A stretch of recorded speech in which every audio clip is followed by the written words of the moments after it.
नमस्कार साथियों, राधे राधे, जय श्री कृष्णा। स्वागत है आप सभी का एनडीसी क्लासेस के इस निःशुल्क ऑनलाइन प्लेटफॉर्म पर।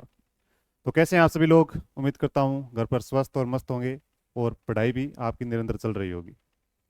तो आज का अपना टॉपिक है राजस्थान में ऊर्जा। और ऊर्जा की जो क्लास है, अंतिम क्लास है, आज तीसरा पार्ट है। जो उससे पहले अपने दो पार्ट हो चुके हैं। दो पार्ट में पहले पार्ट में अपने क्या पढ़ा था?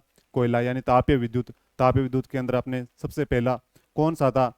सबसे बड़ा यानी कि सबसे ज्यादा बिजली उत्पादित करने वाला संयंत्र कौन सा था? उसके बाद में अपने जलीय विद्युत जो पढ़े थे, अपने परंपरागत और गैर परंपरागत, उनमें भी। और एक था नवीकरणीय और अनवीकरणीय। उनमें अलग अलग चीजें बताई गई थी कि जलीय विद्युत को परंपरागत में भी रखा जाता है और इसके अलावा बात की जाए तो नवीकरणीय में भी रखा जाता है, क्योंकि वो क्वेश्चन सबसे ज्यादा उठता है इस कारण से। ठीक है, वहां से थोड़ा ध्यान रखना है।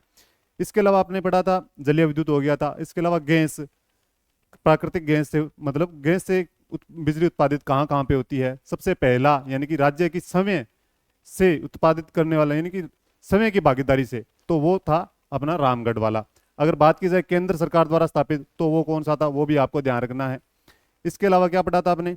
गैस पढ़ लिया था, अपना जो पढ़ लिया था जलीय विद्युत पढ़ लिया था। आज के हम टॉपिक करेंगे वो है सौर ऊर्जा। सौर ऊर्जा, उसके बाद में अपने पवन ऊर्जा होगी।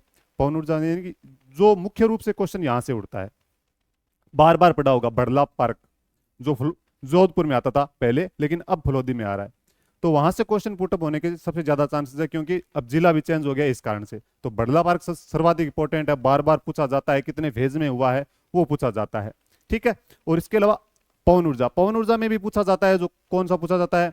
सबसे पहला कौन सा है, दूसरा कौन सा है? पहला तो पूछ लिया, बहुत बार पूछ लिया है। अब पूछने का जो पैटर्न है, दूसरा पूछ लिया जाता है। तो वो थोड़ा सा ध्यान रखना है अपने। ठीक है, तो सबसे अपने चलते हैं सीधी क्लास में, ज्यादा टाइम वेस्ट नहीं करते हैं। क्या क्या लिखा है? सौर ऊर्जा परियोजना। अब सौर ऊर्जा परियोजना, सीधी सी बात यह है कि जो सूर्य चमकता है, जब सूर्य रोशनी करता है, तो उस समय उससे बिजली जो उत्पादित होती है वही सौर ऊर्जा है। सौर ऊर्जा किस प्रकार बनाई जाती है आपको पता है? प्लेटें लगी होती है। तो राजस्थान में, ये देखो सबसे बड़ी इंपॉर्टेंट चीज यही है कि राजस्थान में विद्युत उत्पादन की सर्वाधिक संभावनाएं सौर ऊर्जा से है। सबसे गर्म राजस्थान है, सबसे ज्यादा तापमान भी राजस्थान में रहता है इस कारण से। और खासकर बात की जाए तो पश्चिमी राजस्थान। कौन सा राजस्थान? पश्चिमी राजस्थान। बताने की जरूरत नहीं है यहाँ पे। कौन सा? पश्चिमी राजस्थान। क्यों? क्योंकि यहाँ पे रेत के दौरे हैं। जैसलमेर, बाड़मेर, बीकानेर, जोधपुर, फलोदी, ये जिले हैं सारे के सारे, नागौर, ये सारे के सारे सौर ऊर्जा उत्पादन में मुख्य हैं। ठीक है। तो राजस्थान में विद्युत उत्पादन की सर्वाधिक संभावना किससे है? सौर ऊर्जा से है। अब देखो, पहली सौर ऊर्जा नीति, अब राजस्थान के अंदर पहली सौर ऊर्जा नीति कब आई थी? तो ये देखो कि पहली सौर ऊर्जा नीति आई थी 19 अप्रैल 2011। यानी कि सौर ऊर्जा नीति 2011 कब आई थी ये पूछ लिया जाए तो आपका आंसर क्या होना चाहिए? 19 अप्रैल 2011 होना चाहिए। एक बात और, इस सौर ऊर्जा नीति को, ये ध्यान रखना थोड़ी बात, सौर ऊर्जा नीति, सौर ऊर्जा नीति को मंजूरी देने वाला राजस्थान प्रथम राज्य है। प्रथम राज्य है। ठीक है। जो सौर ऊर्जा नीति है अपनी 2011 के अंदर आई थी, तो ये प्रथम सौर ऊर्जा नीति राजस्थान की थी। और देश का प्रथम राज्य भी था जिसने क्या किया था? सौर ऊर्जा नीति है उसको क्या दी थी? मंजूरी दी थी। ठीक है। अब देखो दूसरी सौर ऊर्जा नीति, दूसरी सौर ऊर्जा नीति 8 अक्टूबर 2014 को आई थी, ध्यान रखना। लेकिन पूछा जाता है पहली या फिर नवीनतम। दूसरे से इतना इंपॉर्टेंट नहीं है, लेकिन पूछा जाएगा तो थोड़ा ध्यान रखना, 2014 है। लेकिन सबसे इंपॉर्टेंट है वो 2011। और उसके बाद नवीनतम कौन सी है? नवीन सौर ऊर्जा नीति है, वो 18 दिसंबर 2019 को आई थी। तो ये इंपॉर्टेंट कर लेना, 2000 नवीन। या फिर पूछा जा सकता है कि सौर ऊर्जा नीति 2019 कब लागू की गई थी? तो 18 दिसंबर 2019 को लागू की गई थी। ठीक है, ये बताने की जरूरत नहीं है आपको। आगे देखो, सौर ऊर्जा उत्पादन में राजस्थान का स्थान प्रथम। ये भी बताने की आवश्यकता नहीं है कि सौर ऊर्जा उत्पादन के अंदर राजस्थान का कौन सा स्थान है? प्रथम स्थान है। ओके, कोई दिक्कत यहाँ पे? समस्या बताओ। राजस्थान में विद्युत उत्पादन की सर्वाधिक संभावना सौर ऊर्जा से है। और खासकर राजस्थान में तो है ही, लेकिन पश्चिमी राजस्थान जो है वो सबसे ज्यादा इंपॉर्टेंट है। पहली सौर ऊर्जा नीति 19 अप्रैल 2011 को आई थी। और 2011 वाली सौर ऊर्जा नीति और बात की जाए तो राजस्थान पहला राज्य है जहां पे सौर ऊर्जा नीति को मंजूरी दी गई थी। ओके, दूसरी सौर ऊर्जा नीति 8 अक्टूबर 2014, इंपॉर्टेंट नहीं है मेरे ख्याल से, लेकिन नवीन सौर ऊर्जा नीति 18 दिसंबर 2019 को आ जाएगी। सौर ऊर्जा उत्पादन में राजस्थान का स्थान प्रथम। आगे देखो, आगे ये देखो, बड़ला सौर park, Bhadla solar park Phalodi, पहले जोधपुर में था, अब जोधपुर से अलग हो चुका है फलोदी। ये विश्व का सबसे बड़ा सोलर पार्क है, ये ध्यान रखना, विश्व का भी। क्या है? विश्व का, विश्व का सबसे बड़ा सोलर पार्क।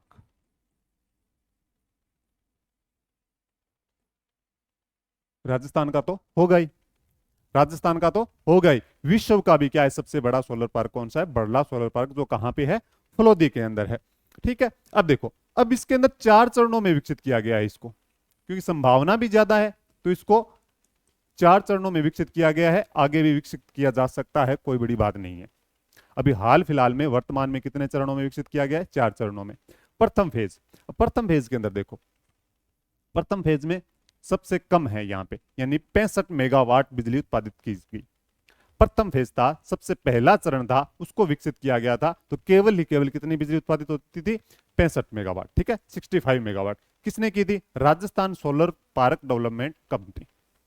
ये ध्यान रखना, ये चीजें पूछी जाती है, बार बार पूछी जाती है, और यहाँ पे सबसे ज्यादा कंफ्यूज होता है अभ्यर्थी। ठीक है, लेकिन ध्यान रखना है कि Rajasthan solar park development company से ने इसको विकसित किया है। इसकी किसकी सहयोगी कंपनी है? RREC,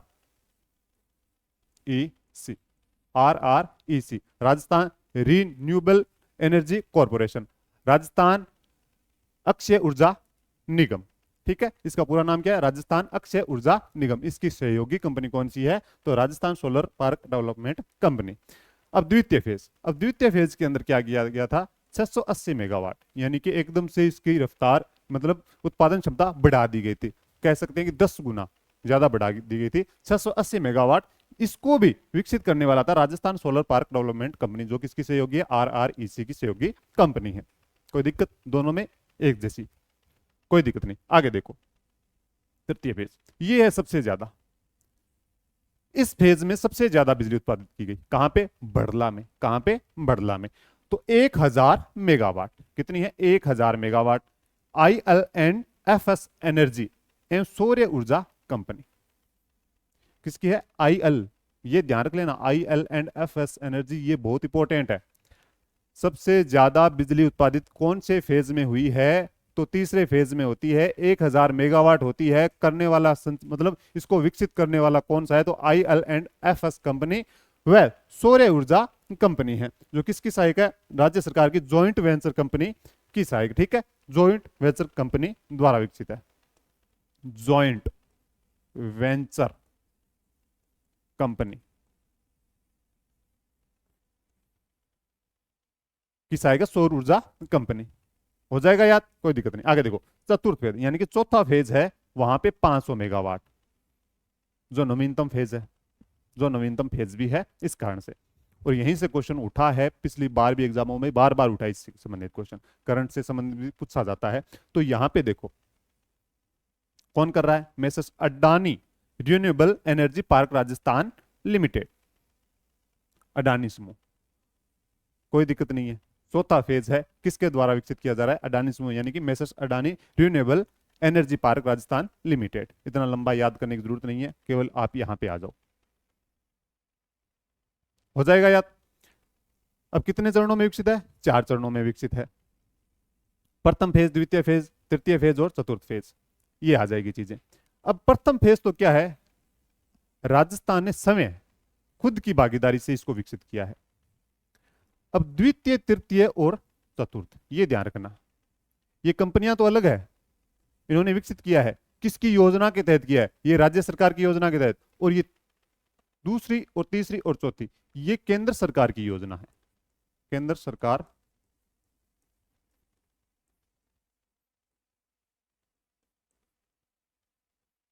योजना से इसको विकसित किया गया है। किसकी विकसित? सोलर पार्क योजना। केंद्र सरकार की एक योजना है सोलर पार्क योजना। कौन सी योजना है? सोलर पार्क योजना। सोलर पार्क योजना के तहत केंद्र सरकार की योजना है, ऊर्जा विभाग की योजना है, सोलर पार्क योजना का नाम है। उस योजना के तहत द्वितीय फेज, तृतीय फेज और चतुर्थ फेज को विकसित किया गया है। हो जाएगा याद? आगे देखो, ये होगी बड़ला सोलर पार्क से संबंधित चीजें। ठीक है, आगे देखो, आगे है अन्य सोलर पार्क। ये सबसे पहले तो ये देखो सोलर पार्क किस प्रकार का होता है। अगर लगभग देखा होगा सभी ने, लेकिन किसी ने नहीं देखा है, तो इस प्रकार का बना होता है। इस प्रकार बिजली उत्पादित की जाती है। सोलर प्लेटें लगी हुई है पूरी की पूरी, जितना भी बंजर भूमि होती है, बंजर भूमि पे सबसे ज्यादा सोलर पार्क विकसित किए जा रहे हैं। इसके अलावा बीकानेर में भी है, जैसलमेर में भी है, नागौर में भी है। कहाँ कहाँ पे है देखो, पोखरण, जैसलमेर, खींवसर, नागौर, नोक, फलोदी, फतेहगढ़, जैसलमेर और पुगल बीकानेर के अंदर है। अगर बात करें खींवसर नागौर की, तो ये निजी क्षेत्र की, ये ध्यान रखना, निजी क्षेत्र किसकी है? निजी क्षेत्र। याद में ध्यान में रह जाएगा। खींवसर नागौर किसके द्वारा है? निजी क्षेत्र द्वारा है। ओके, अगर बात करें तो नोक और पुगल, ये किसके द्वारा विकसित किया जा रहा है? यही है Rajasthan solar park development company. ठीक है, Rajasthan solar park development company.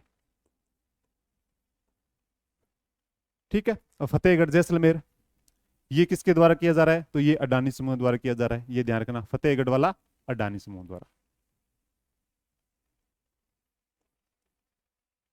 अन्य सोलर पार्क पोखरण जैसलमेर के अंदर है। खींवसर नागौर वाला निजी क्षेत्र के द्वारा विकसित किया जा रहा है। नोक फलोदी के अंदर, नोक और पुगल दोनों कहाँ है? किसके द्वारा विकसित किए जा रहे हैं? Rajasthan solar park development company द्वारा। और फतेहगढ़ जैसलमेर की बात करें तो किसके द्वारा विकसित किया जा रहा है? अडानी समूह द्वारा विकसित किया जा रहा है। हो जाएगा याद? कोई दिक्कत समस्या? अगर ये देखो सोलर पार्क किस प्रकार का होता है, ये ध्यान दे लेना।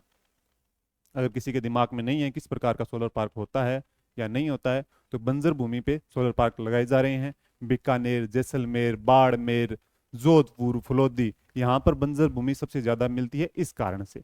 और सूर्य भी सबसे ज्यादा यानी कि चमकता है, इस कारण से यहाँ पे सोलर पार्क विकसित किए जा रहे हैं। ओके, हो जाएगा याद? कौन कौन से हैं? पोखरण, जैसलमेर, खींवसर, नागौर, नोक, फलोदी, फतेहगढ़, जैसलमेर, पुगल, बीकानेर। और सबसे ज्यादा इंपॉर्टेंट आपको पता है कौन सा है? वो बड़ला वाला है। ये चारों फेज क्या करने हैं? आपको याद करने हैं।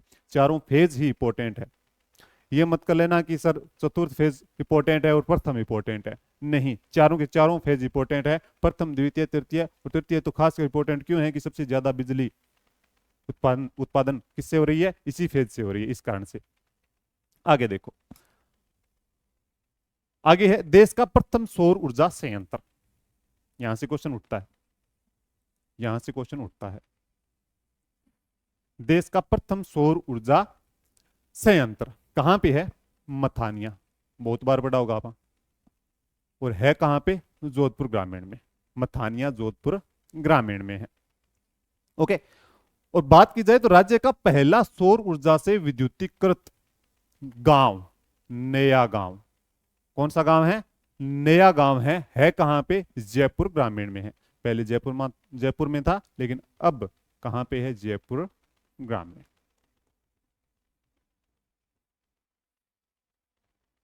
नया गांव जयपुर ग्रामीण आ जाएगा। ओके, राज्य का पहला सौर ऊर्जा पर आधारित फ्रिज, तो ये है बालेसर। फ्रिज कहां पे है? बालेसर, जोधपुर ग्रामीण। जोधपुर ग्रामीण, जोधपुर ग्रामीण। आगे देखो, राज्य का पहला सौर ऊर्जा से संचालित एटीएम, ये इंपॉर्टेंट है। एटीएम वाला सौर ऊर्जा से संचालित एटीएम कहां है? तो वह आपका मनोहरपुरा। मनोहरपुरा कहां पे है? जयपुर ग्रामीण में है। जयपुर ग्रामीण में। फिर देखो, सौर ऊर्जा से संचालित सबसे बड़ा water heater Birla institute of Pilani, Birla institute of Pilani में स्थापित किया गया है। ये करो सबसे ज्यादा इंपॉर्टेंट, कि सौर ऊर्जा से संचालित सबसे बड़ा वाटर हीटर कहां पे संचालित किया गया है, तो वो है बिड़ला इंस्टीट्यूट ऑफ पिलानी। कहां पे है ये? झुंझुनू में है। कहां पे है? झुंझुनू में है। अब बात की जाए तो सबसे बड़ी सौर वेधशाला, सबसे बड़ी सौर वेधशाला कहां पे है बताओ? बताया है पहले, मैंने बहुत बार बताया है। कहां पे है? जब झीलें करवाई थी तब बताया था ना। कहां पे? फतेह सागर। कहां पे है? फतेह सागर। फतेह सागर झील में है। कहां पे? उदयपुर में। ये भी क्वेश्चन पूछा जाता है। यानी कि राजस्थान, ये लिख लेना, राजस्थान की सबसे बड़ी सौर वेधशाला। तो राजस्थान की सबसे बड़ी सौर वेधशाला कहां है? फतेह सागर झील, उदयपुर में स्थित है। ओके, तो देश का प्रथम सौर ऊर्जा संयंत्र मथानिया जोधपुर ग्रामीण में आ जाएगा। इसके अलावा एक चीज और, सोलर सिटी योजना, ये ध्यान दो इस पर, बात पर। सोलर सिटी योजना, सोलर सिटी योजना। अब राजस्थान के कौन से ऐसे शहर है जिनको इस योजना के अंतर्गत शामिल किया गया है? कौन से शहर है बताओ? दो मुख्य शहर आपको पता चल जाएगा। कौन से? जयपुर और जोधपुर। कौन सा है? जयपुर व जोधपुर। एक और है, बताओ कौन सा? जयपुर व जोधपुर। और एक और है, कौन सा बताओ? एक आ जाएगा आपका अजमेर। इन तीन शहरों को सोलर सिटी योजना के तहत विकसित किया जा रहा है। ओके, देश का प्रथम सौर ऊर्जा संयंत्र मथानिया जोधपुर ग्रामीण, कोई दिक्कत नहीं है। राज्य का पहला सौर ऊर्जा से विद्युतीकृत गांव कौन सा है? नया गांव है। कहां पे है? जयपुर ग्रामीण में। राज्य का पहला सौर ऊर्जा पर आधारित फ्रिज कौन सा है? कहां पे है? बालेसर में है, जोधपुर ग्रामीण में है। राज्य का पहला सौर ऊर्जा से संचालित एटीएम, एटीएम पूछते ही कहां पे जाना है? मनोहरपुरा जाना है। कहां पे? जयपुर ग्रामीण में। ठीक है। फिर देखो, सौर ऊर्जा से संचालित सबसे बड़ा वाटर हीटर कहां पे लगा है? तो बिड़ला इंस्टीट्यूट ऑफ पिलानी में लगा है, जो है कहां पे? झुंझुनू में है। ये बताने की जरूरत नहीं है कहां पे है, झुंझुनू। चलें आगे। ये आपका उसका है, सौर ऊर्जा कंप्लीट हो गया है। अब चलते हैं अपने पवन ऊर्जा पे। सौर ऊर्जा के अंदर वही सबसे ज्यादा इंपॉर्टेंट चीजें हैं। सबसे इंपॉर्टेंट आपको बता दिए, बड़ला सोलर पार्क है, वहां से क्वेश्चन छूटना नहीं चाहिए आपका। वो याद है तो वहां से क्वेश्चन पुटअप हो जाता है। लगभग ये मान के चलो कि 80% क्वेश्चन वहीं से उठता है। सौर ऊर्जा के मामले में वहीं से उठता है, उन 4 फेज में से उठ जाता है क्वेश्चन। अब आगे देखो, अब चलते हैं अपने पवन ऊर्जा पे। पवन ऊर्जा दिख रहे हैं ये पंखे बड़े बड़े, यहां पर तो छोटे नजर आ रहे होंगे लेकिन बहुत बड़े होते हैं ये। ठीक है, तो ये देख लेना, जब हवाएं चलती है तो ये चलते हैं, घूमते हैं पंखे, तो उससे क्या होती है? बिजली उत्पादित होती है। अब देखो, सबसे बड़ी बात, कहां पे चलना है? अमर सागर चलना है अपने। अमर सागर कहां है? जैसलमेर में। कहां है? जैसलमेर के अंदर। अमर सागर जैसलमेर, इंपॉर्टेंट करो इसको। क्यों? क्योंकि यही तो सबसे ज्यादा पूछा जाता है पवन ऊर्जा के अंदर। अमर सागर और देवगढ़, ये दूसरा और है। इसके अलावा मैंने नहीं देखा तीसरा आज तक। अमर सागर और देवगढ़, इनके अलावा मैंने देखा नहीं है। हो सकता है पूछ पूछ लिया हो कहीं पर, लेकिन ये सबसे ज्यादा पूछा जाता है। तो इसको करो इंपॉर्टेंट। अमर सागर कहाँ है? जैसलमेर के अंदर। स्थापित कब किया गया था? 10 अप्रैल 1999। क्यों पूछा जाता है? इसका कारण क्या है? इसका कारण पूछ लिया जाए तो राज्य का प्रथम पवन ऊर्जा संयंत्र है, बस यही कारण है। ये पूछने का सबसे ज्यादा कारण यही है कि राज्य का प्रथम पवन ऊर्जा संयंत्र कौन सा है, तो पवन सागर जैसलमेर है। ध्यान में रह जाएगा। अब देखो, देवगढ़ प्रतापगढ़, देवगढ़ के अंदर प्रतापगढ़ दूसरा पवन ऊर्जा संयंत्र। इसके भी पूछे जाने का कारण कौन सा है? यही है, क्योंकि ये दूसरा है। अब देखो, एक है बीठड़ी फलोदी, अब इसको ये और ध्यान रख लेना, क्योंकि ये दो तो बहुत बार पूछे गए हैं। अब तीसरा पूछ लिया जाए तो क्या पता। अब तीसरा पूछ लिया जाए तो ये है तीसरा पवन ऊर्जा संयंत्र, लिख लो तीसरा पवन ऊर्जा संयंत्र।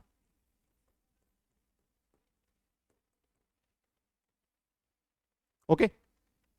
अमर सागर, देवगढ़, बीठड़ी। बीठड़ी कहाँ है? फलोदी में है। कहाँ पे है? फलोदी में। पहले कहाँ था? जोधपुर में था, लेकिन अब फलोदी में है। अब देखो, अब तीनों को संचालित करने का कार्य कौन कर रहा है? RREC, राजस्थान अक्षय ऊर्जा निगम, इनको क्या कर रहा है? संचालित कर रहा है। लिख लो राजस्थान, हिंदी में लिख लो राजस्थान अक्षय ऊर्जा निगम द्वारा संचालित। ठीक है। अमर सागर, देवगढ़, बीठड़ी। बीठड़ी कहाँ है? फलोदी में है। तीसरा है, पहला, दूसरा, तीसरा। अब इसको, इसकी डेट याद रख लेना पहले की। अब ये पूछा जा सकता है, ये तो बहुत बहुत बार पूछ लिया, पहला कौन सा है। अब ये पूछा जा सकता है कि इसको कब स्थापित किया गया था? 10 अप्रैल 1999 को स्थापित किया गया था। आगे देखो, आगे है बड़ा बाग जैसलमेर। बड़ा बाग जैसलमेर, इंपॉर्टेंट करो इसको। बड़ा बाग जैसलमेर पूछा जा सकता है। क्यों पूछा जा सकता है? इसका कारण क्या है? नीचे लिखा है, ये देखो, निजी क्षेत्र का पहला संयंत्र है। ये निजी क्षेत्र का पहला संयंत्र है। इसके अलावा भी बड़ा बाग जैसलमेर में संयंत्र, पवन ऊर्जा संयंत्र लगाए गए हैं। वो किसके द्वारा लगाए गए हैं? तो वो लगाए गए हैं RSMML। कौन से हैं? राजस्थान राज्य खनिज एवं खान लिमिटेड, पता है आपको, उनके द्वारा लगाए गए हैं। लेकिन निजी क्षेत्र का पूछ लिया जाए तो वो आपका होगा बड़ा बाग जैसलमेर ही होगा, ध्यान रखना। अब देखो, सोडा बांधव जैसलमेर, इसकी खास बात क्या है? पश्चिमी राजस्थान में देखने को मिलेगी ये चीजें, सौर ऊर्जा हो, पवन ऊर्जा हो। अब देवगढ़ प्रतापगढ़ वाला थोड़ा सा अलग है। क्यों है? क्यों पश्चिमी राजस्थान में नहीं है, वो ध्यान रखना है। ठीक है। तो RREC का सबसे बड़ा पवन ऊर्जा संयंत्र, राजस्थान अक्षय ऊर्जा निगम का सबसे बड़ा संयंत्र कौन सा है? वो है आपका सोडा बांधव जैसलमेर का। कौन सा है? सोडा बांधव जैसलमेर। अब इसके द्वारा ये बताओ, इसके द्वारा कितनी मेगावाट की बिजली उत्पादित की जाती है?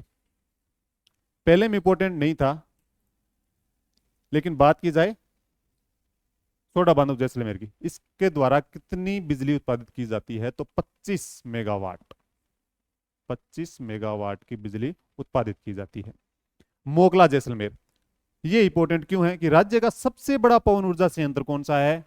मोगला जैसलमेर के अंदर है। कहां पे है? मोगला जैसलमेर के अंदर। इस ये पूछ लिया जाए कितनी बिजली उत्पादित करता है, तो आपको ध्यान होना चाहिए कितनी करता है? 31.5 मेगावाट।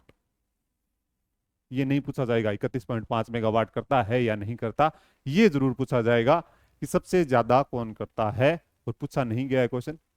इसके हिसाब से तो पूछे जाने का कारण कौन सा बनता है? सबसे ज्यादा पवन ऊर्जा संयंत्र, सबसे बड़ा।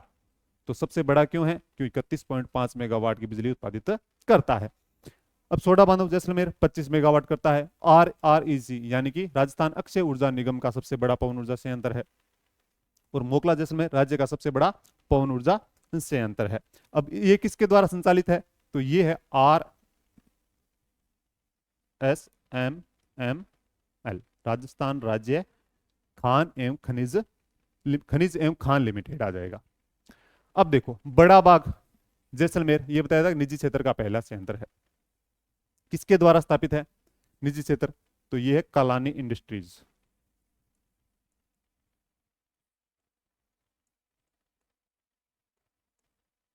कहां की है? इंदौर की है। कालानी इंडस्ट्रीज कहां की है? तो ये इंदौर की है। ओके। बड़ा बाग जैसलमेर निजी क्षेत्र का पहला संयंत्र, किसके द्वारा? कलानी इंडस्ट्रीज, इंदौर की कंपनी है। सोडा बांधव जैसलमेर कितनी बिजली उत्पादित करता है? 25 मेगा वाट की करता है। और ये कह सकते हैं कि दूसरा बड़ा, एक चीज और लिख लो कि राजस्थान का दूसरा बड़ा पवन ऊर्जा संयंत्र।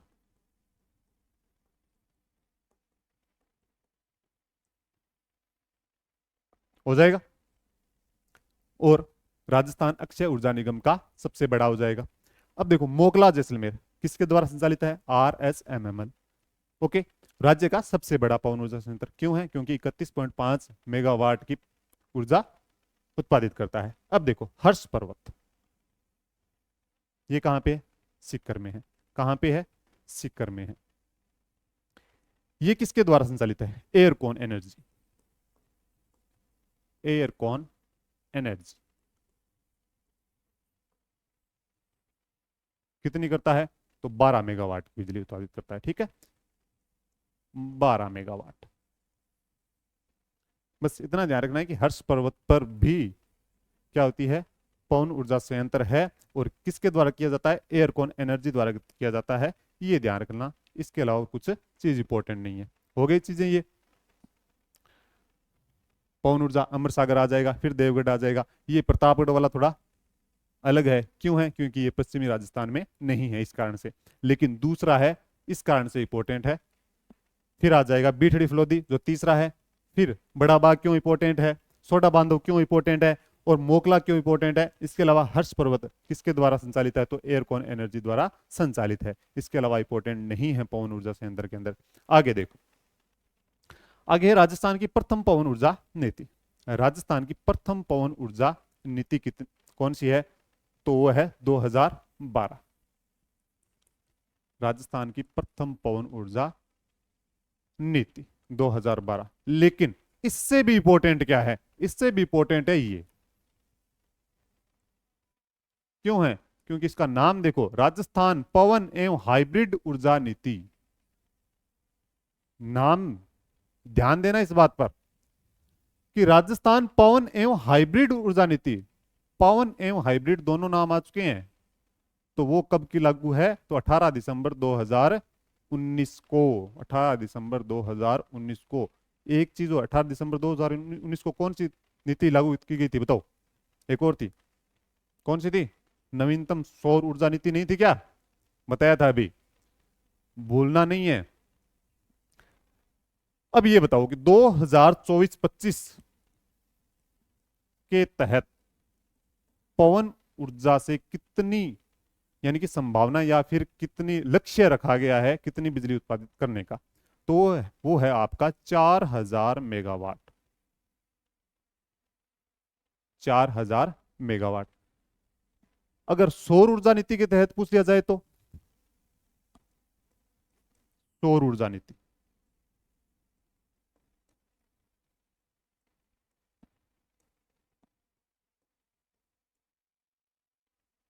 तो लक्ष्य रखा गया है 2024-25 तक 30,000 मेगावाट का लक्ष्य भी पूछा जाता है। इग्नोर नहीं करना है इसको, लक्ष्य भी पूछा जाता है। तो 2024-25 में अगर पवन ऊर्जा पूछ ली जाए कि इसका लक्ष्य कितना रखा गया है, 4000 मेगावाट। अगर सौर ऊर्जा नीति के तहत पूछ लिया जाए तो 30,000 मेगावाट सौर ऊर्जा का। ठीक है, हो जाएगी चीजें इसके अंदर। बताओ कोई दिक्कत समस्या पवन ऊर्जा के अंदर? आगे देखो, अब है लास्ट है अपना बायोमास व बायोगैस ऊर्जा। बायोमास व बायोगैस ऊर्जा, ये बताओ सबसे पहले तो कि ये परंपरागत है या गैर परंपरागत है? अनवीकरणीय है या फिर नवीकरणीय है? कौन सा है? जल्दी बताओ। गैर परंपरागत। क्यों है? क्योंकि हाल फिलहाल ये क्या, ये हाल फिलहाल इसको शुरू किया गया इस कारण से, यानी कि प्राचीन नहीं है, पुरानी विधि नहीं है। सौर यानी कि बायोमास बायोगैस ऊर्जा पुरानी नहीं है, नई तकनीक द्वारा है। इसके अलावा देखो गैर परंपरागत है और नवीकरणीय भी है। नवीकरणीय यानी कि इसको दोबारा भी बनाया जा सकता है। कोयला एक बार जल जाता है तो दोबारा उपयोग में लिया जा सकता है क्या? नहीं। लेकिन बायोमास व बायोगैस ये दोबारा भी उपयोग में लिया जाता है, या नवीकरण इसका किया जा सकता है। अब देखो बायोमास, बायोमास ऊर्जा बनाने के स्रोत कौन कौन से हैं। अब बायोमास ऊर्जा बनाने के स्रोत कौन कौन से हैं ये देखो। अब सीधी सी बात है, बायोमास ऊर्जा बनाने के लिए कचरा चाहिए अपने को।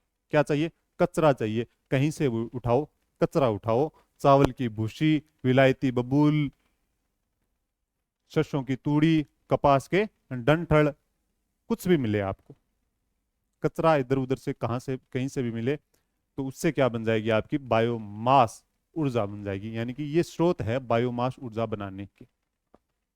अब आपको पता है चावल की भूसी, विलायती बबूल, विलायती बबूल देखे होंगे आपने। बबूल किसको कहते हैं? मतलब कि वह किक्कर, ठीक है, किक्कर ने के वह बबूल। विलायती बबूल, विलायती मतलब विदेशी बबूल। विदेशी बबूल आपको पता है कौन से हैं? जहां पे सबसे ज्यादा मरुस्थल में पाए जाते हैं, वो आ जाएगा। ठीक है, सरसों की तूड़ी, कपास के डंठ आदि आ जाएंगे। अब देखो बायोगैस, बायोगैस ऊर्जा, बायोगैस ऊर्जा बनाने का मुख्य स्रोत क्या है? गोबर है, गाय का गोबर आ जाएगा। बायोगैस किससे बनाई जाती है? गाय के गोबर से बनाई जाती है। उसके अंदर कचरा चाहिए, इसके अंदर गोबर चाहिए, बस इतना ही फर्क है, ज्यादा फर्क नहीं है। अब देखो राज्य का प्रथम बायोमास संयंत्र, राज्य का प्रथम बायोमास संयंत्र कहाँ है? पदमपुर है। पदमपुर कहाँ है? गंगानगर में है। पदमपुर कहाँ है? गंगानगर में है। हो जाएगा याद, पदमपुर है गंगानगर। अब देखो हाड़ौती में पहला बायोमास संयंत्र है रंगपुर कोटा, रंगपुर कोटा के अंदर। ये दोनों दोनों पूछे जाते हैं कि राज्य का प्रथम बायोमास संयंत्र पदमपुर गंगानगर के अंदर, हाड़ौती में पहला बायोमास संयंत्र रंगपुर कोटा के अंदर।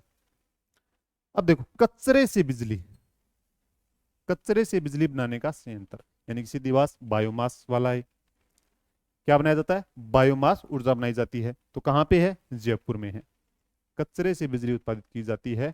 और कह सकते हैं कि उत्तर भारत का पहला, क्या कह सकते हैं अपने, उत्तर भारत का पहला संयंत्र है ये।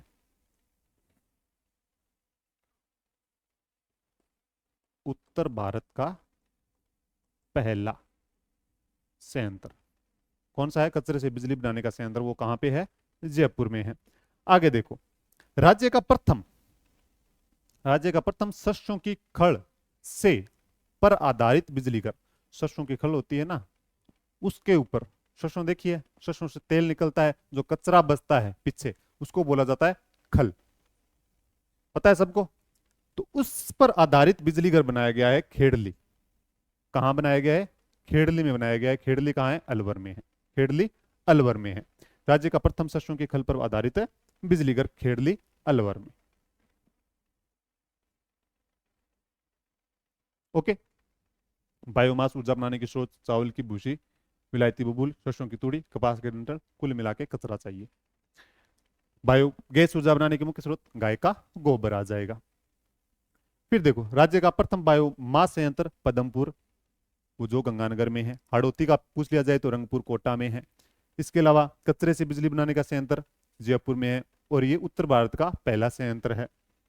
राज्य का प्रथम सरसों की खल पर आधारित, सरसों की खल यानी कि तेल निकालने के बाद, सरसों का तेल निकालने के बाद जो कचरा बचता है उसको क्या बोला जाता है? सरसों की खल बोला जाता है। उस पर आधारित पूछ लिया जाए तो खेड़ली अलवर के अंदर है।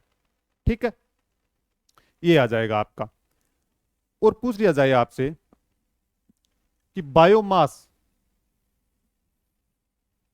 बायोमास ऊर्जा बनाने की सब सर्वाधिक संभावना या फिर सर्वाधिक कहां बनता है बायोमास ऊर्जा, तो वो है गंगानगर। सर्वाधिक संभावना पूछ ली जाए तो ये गंगानगर होगी, गंगानगर।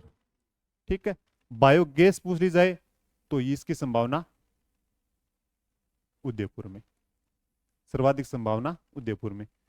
गंगानगर बायोमास यानी कि सबसे ज्यादा फसल होती है तो उसका कचरा भी सबसे ज्यादा कहाँ मिलेगा? गंगानगर में मिलेगा। इस तरीके से याद रख सकते हो। ठीक है। बायोगैस ऊर्जा, बायोगैस ऊर्जा उदयपुर में गाय के गोबर से जो बनती है। ठीक है। इसके अलावा पूछ लिया जाए कि विलायती बबूल, विलायती बबूल से जो संयंत्र बना है वो बना हुआ है एक नोला बांस,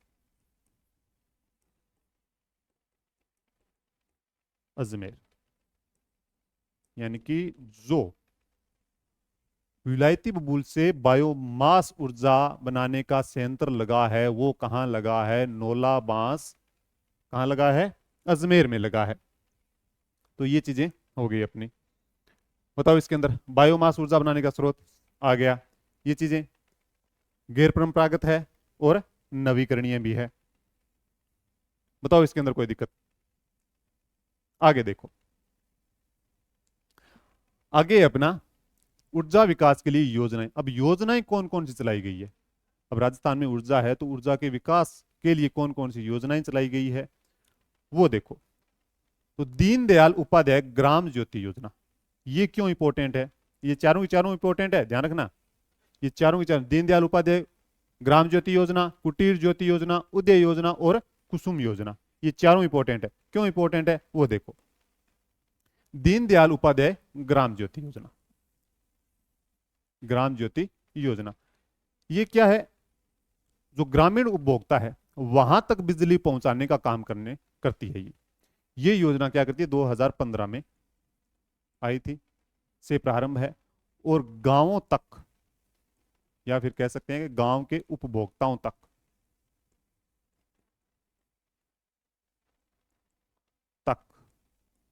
बिजली सुविधा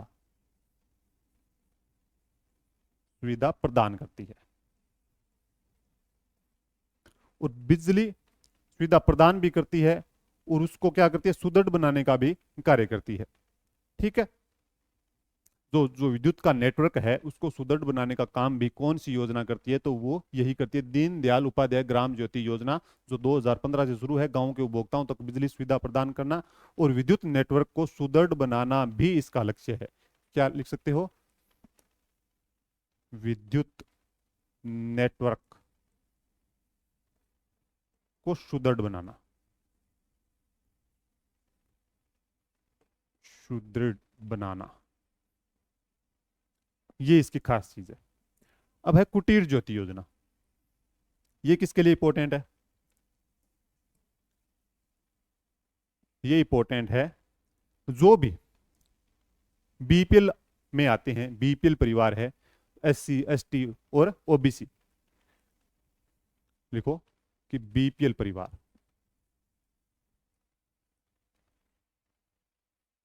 बीपीएल परिवार के एसटी एससी ओबीसी परिवारों को मुफ्त बिजली कनेक्शन देना। याद रह जाएगा, कुटीर ज्योति योजना, यानी कि हर घर में क्या फैलानी है? ज्योति फैलानी है। तो जो पिछड़ा हुआ वर्ग है उनको क्या करना है? बिजली कनेक्शन मुफ्त उपलब्ध करवाने पड़ेंगे। हो जाएगा याद? आगे देखो, अब है उदय योजना। ये है सबसे इंपॉर्टेंट। क्यों है इंपॉर्टेंट? जो भी विद्युत उत्पादन करती है कंपनियां वो लगभग कर्ज में डूबी हुई है। सारी सारी लगभग कंपनियां कर्ज में डूबी हुई है। अब इनको क्या किया जाता है? प्रोत्साहन मिलता है। किसके द्वारा मिलता है? केंद्र सरकार व राजस्थान सरकार द्वारा मिलता है। क्यों मिलता है? क्योंकि बिजली उत्पादन करनी है, इसके लिए मिलता है। तो केंद्र व राज्य सरकार द्वारा कर्ज में डूबी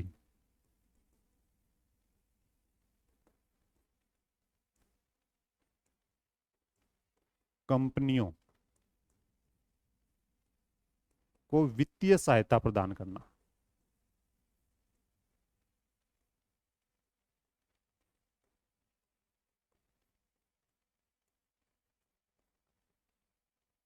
क्या करना है? उदय योजना के तहत केंद्र व राज्य सरकार क्या करती है? जो कर्ज में डूबी है कंपनियां उनको क्या करती है? वित्तीय सहायता प्रदान करती है।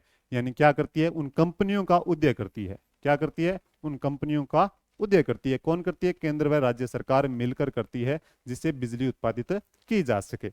आगे देखो, कुसुम योजना। अब कुसुम योजना है, ये भी इंपॉर्टेंट है क्योंकि ये किसानों के लिए है। किसके लिए है? किसानों के लिए है। ठीक है, इसका पूरा नाम है किसान ऊर्जा सुरक्षा व उत्थान योजना। किसान ऊर्जा सुरक्षा, किसान ऊर्जा सुरक्षा व उत्थान योजना।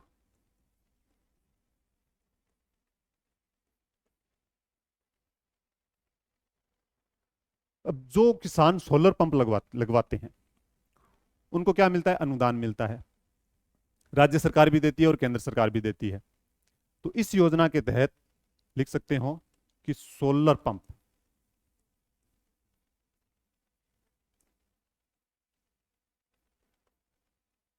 लगाने वाले किसानों को अनुदान कौन देता है? राज्य सरकार भी देती है और केंद्र सरकार भी देती है। यानी कि 30% केंद्र सरकार, 30% ही राज्य सरकार, बाकी बचा हुआ किसान खुद लगाता है। ठीक है, तो ये कुसुम योजना के तहत किसान ऊर्जा सुरक्षा व उत्थान योजना इसका पूरा नाम है। सोलर पंप लगाने वाले किसानों को अनुदान मिलता है। नेता कौन है? राज्य सरकार व केंद्र सरकार देती है अनुदान। और इसके अलावा कह सकते हैं कि जो भी बाकी बचा हुआ 40% किसान खुद लगाता है। यानी कि कुल मिला के कह सकते हैं कि 60% क्या मिलता है? अनुदान मिलता है। किसको? अगर टोटल पूछ लिया जाए तो 60% मिलता है, अलग अलग पूछ लिया जाए तो 30-30 है। ठीक है, तो ऊर्जा विकास के लिए योजना दीनदयाल उपाध्याय ग्राम ज्योति योजना 2015 से शुरू है। क्यों है? इसका लक्ष्य क्या है? गांव के उपभोक्ताओं तक बिजली सुविधा प्रदान करना व विद्युत नेटवर्क को सुदृढ़ बनाना है। ठीक है, फिर है कुटीर ज्योति योजना। अब कुटीर ज्योति योजना, अब ज्योति नाम आ गया यहाँ पे, हर घर में ज्योति फैलानी है तो क्या करना पड़ेगा? जो भी गरीब परिवार है, बीपीएल में आते हैं, एससी एसटी ओबीसी में आते हैं, उनको क्या करवाना है? मुफ्त में बिजली कनेक्शन उपलब्ध करवाना है। आ गया। आगे है उदय योजना। अब उदय तो करना पड़ेगा। क्यों करना पड़ेगा? अगर जो कर्ज में डूबी हुई कंपनियां हैं, अगर वो बिजली उत्पादन करना बंद कर देगी तो फिर बिजली आएगी कहां से? तो इस कारण उदय करना किसका है? जो कर्ज में डूबी हुई कंपनियां हैं उनका उदय करना है। हो जाएगा। आगे है कुसुम योजना। अब कुसुम योजना किसानों से संबंधित है।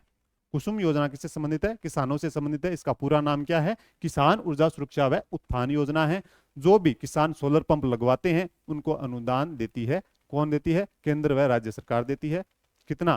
कुल मिला के 60%, और अलग अलग पूछ लिया जाए तो 30-30% अनुदान देती है। हो गई। तो ये अपनी क्लास कंप्लीट हो चुकी है।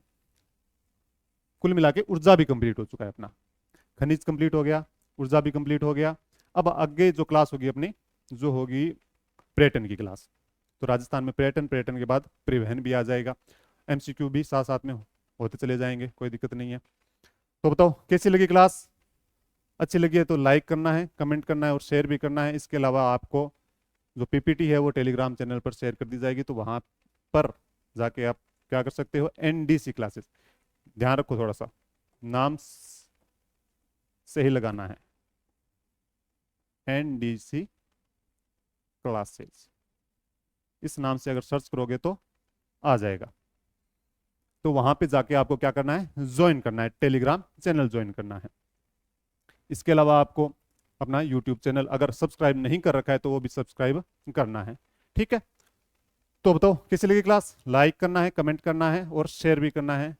तो आप सबका बहुत बहुत धन्यवाद। पढ़ते रहिए, मस्त रहिए, व्यस्त रहिए। जय हिंद, जय भारत।